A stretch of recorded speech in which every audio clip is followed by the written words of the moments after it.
College life became a cycle of deadlines, pressure, and exhaustion. Every day felt the same: requirements, activities, and responsibilities. Slowly, we forgot what it felt like to rest, until one random moment changed everything. A simple invitation for a beach trip. Suddenly, we finally had something to look forward to again. And excitement quickly replaced stress. Our short film presents the importance of leisure and recreation through a travel experience in Bolinao, particularly in Santiago Island and the White Sandbar.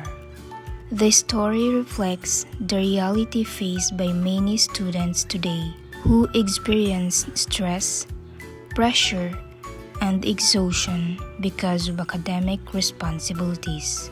Through traveling, we were able to temporarily escape our stressful routines and experience relaxation, adventure, and emotional healing. The journey to Santiago Island became an important part of the experience because it allowed us to appreciate nature, explore new places, and strengthen our friendships. For once, our minds were no longer focused on schoolworks. Sometimes, leisure is not about escaping responsibilities. Sometimes, it is simply about giving yourself time to breathe.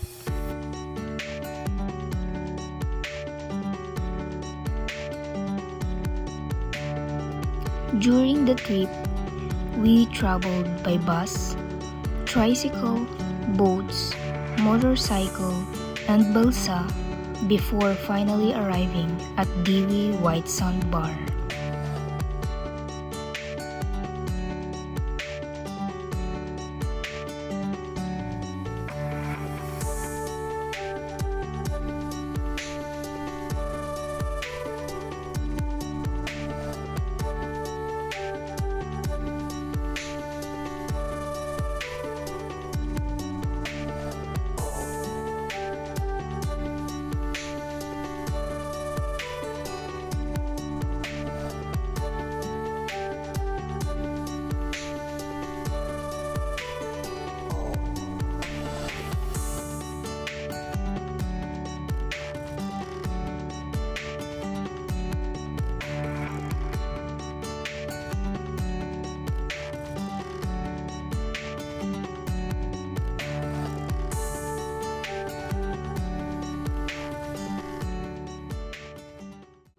Along the way, we interacted with local residents and boatmen, which helped improve our communication and social interaction skills.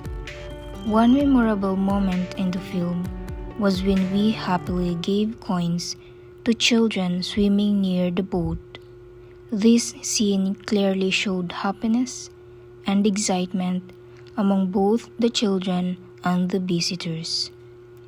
Their laughter and playful interaction reflected how traveling creates joyful memories and positive emotional experiences for everyone involved.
pag nabasa itong gamit namin na. What the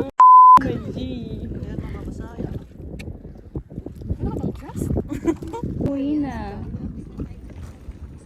Kaya pa ba? Bes, na malalim, bes. Bes, malapit na tayo. After a fearful rides on the balsa, we finally arrive at the beach.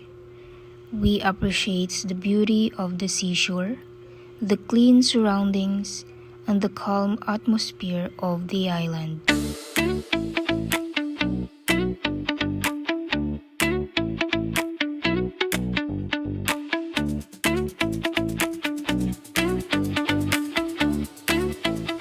We spend time walking along the seashore, admiring a starfish, talking peacefully in the cottage, and enjoying a boodle fight together. We also collect seashells locally called didila for dinner. Through these activities, we realize that leisure is not only about entertainment, but also about appreciating nature, creating meaningful experiences, and strengthening friendships. The film also shows how tourism benefits the local community. Tourism in Santiago Island helps residents earn income through transportation services, small stores, resorts, and tourism-related activities.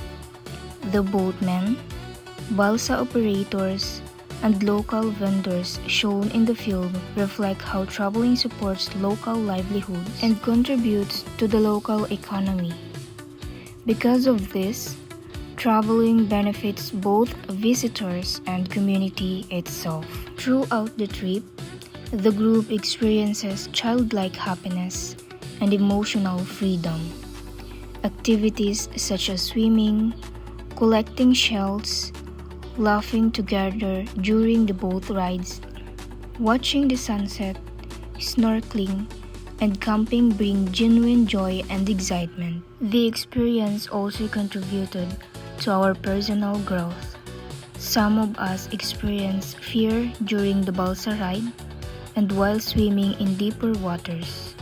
But we learned to overcome these fears with the support of one another.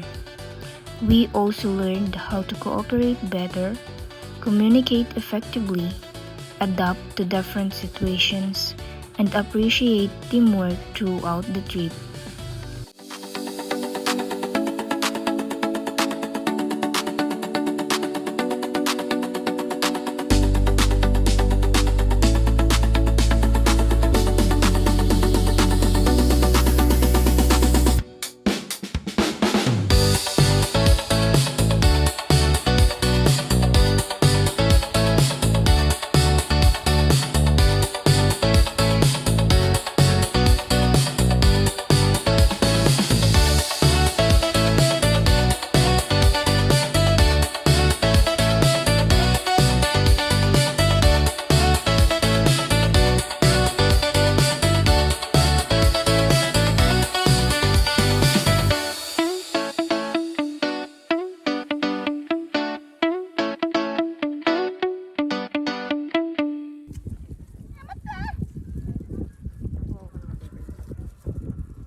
Patong ng patong eh.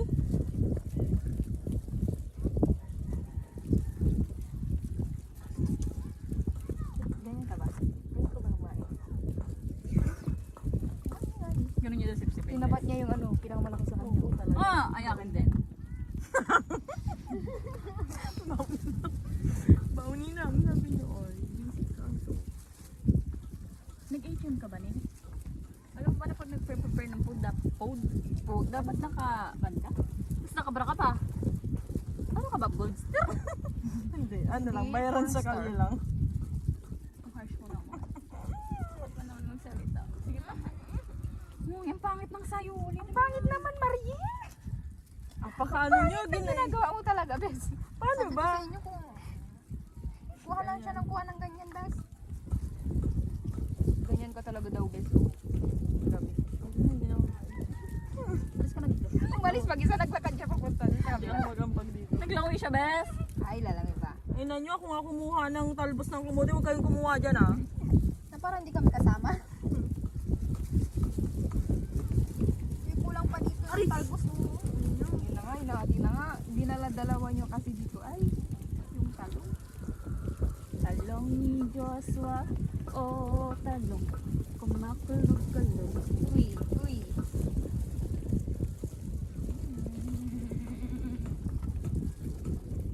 Alam niyo yung gutom ko habang nagpe-prepare tayo. Galit siya sa baba.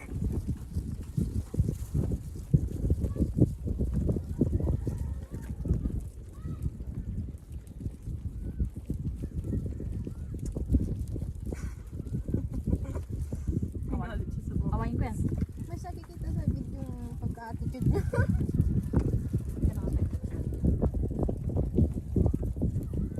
Pinagdalay mo na ito lahat.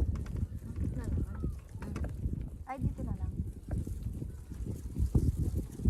Hindi makita. Green na nga to eh. Hindi ka Green makita din eh. eh. Dito na lang oh, dito. Diyan, sa ano. Ang funny. Pag ganun oh. Malagyan ng okra yung kanin ko. I love you.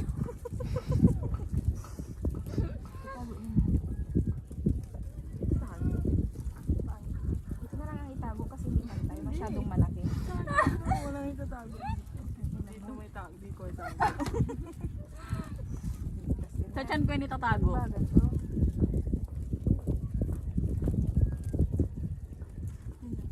Kailangan natin si Sean dito. Siya na mag-plating dito. Ito talaga si Maril. Balas upas. Tama lang yan. Bakit ah? Bakit talaga? Ito lang? Tama na yun. Or ganun, igilid. Kami natulong din akong tama sa ito. Nila yun. Dito lang sa mga isla. Panihat ko. Ito sa taas lang. Ayan, hindi siya na yan. Sino kanina pati tututulan si Mariel? Tama na yan. Tama na. Ito, open down. Lilipat pa dito. Guys, ang dami na. Yan o. Kasi ganun na lang. Wala talaga tayo dyan. Yes. Tulog talaga. Nani? Kain na. I-montage mo na. So, paano tayo? Yung mga hindi nag, ano? Beverly ay. Nagsubo-subo lang. Oh? Ay! Dito, doon. Totoo talaga. Kain na. Makipaluwa niyo pa sa akin. Ay!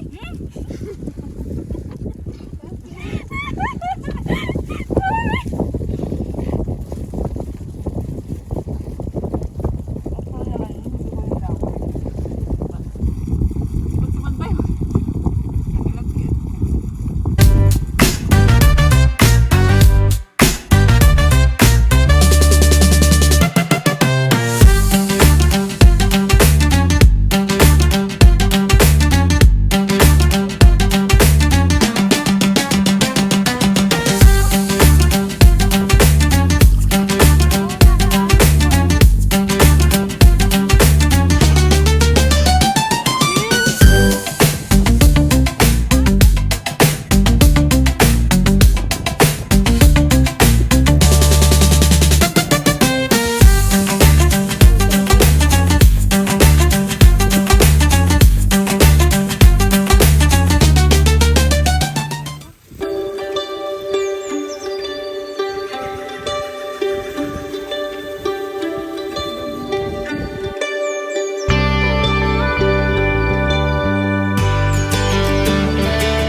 Imagine life is a big blue ocean. See every wave has an emotion. Sure, we're gonna have our ups and downs, but that is just one more reason to get up and dance. Why singing na na na na na na na na na? Na na na na na na na na na. There's a way, look out. Na na na na na na na na na. Yeah. Na na na na na na na na na. Mariela,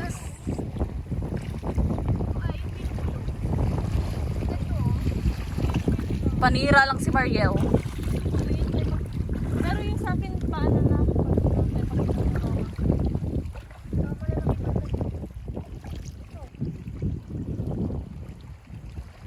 Takpan mo na ako, Bes.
Wait lang. Lumutol yung kamay niya. Kawawa naman siya.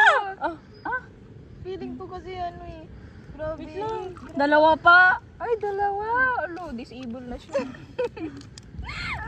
Ay, PWD na siya, Parang bes. siya dito. PWD na siya. B, nandun yung ano sa ano? Ano? Alin? Ano? Tara. Ala, ayaw niya talaga paawat. Ano yung Ilagay mo sa sunod tubig. niya? Ibabaw mo. Mahulog ah. Ganyan. Para mo kamawawa siya.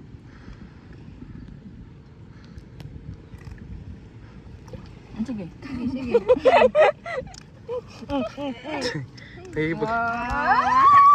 Naputulan ka lang ng ano, dalawang galamay. Perfect. Thank you.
The film also highlights the relationship between marketing and leisure. The trip itself was inspired by a TikTok travel video showing how social media platforms influence tourism and recreational activities today. Destinations like Santiago Island and Dewey White Sandbar can be marketed through cinematic videos, travel vlogs, Facebook posts, TikTok clips, Instagram reels, and other online platforms. By showing beautiful scenery, peaceful beaches, camping experiences, snorkeling adventures, and local food experience, more tourists can become interested in visiting the place.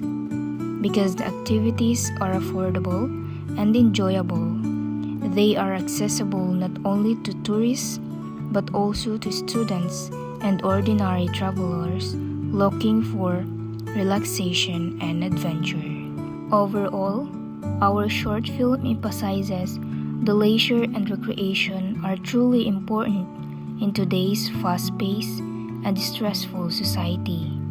Many students and workers experience pressure, burnout, and emotional exhaustion because of responsibilities and expectations.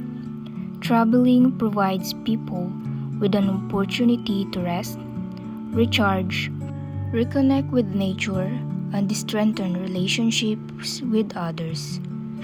Through our experience in Santiago Island, we realized that leisure is not simply about entertainment, but an important part of maintaining happiness, emotional well-being, personal growth, and balance in life.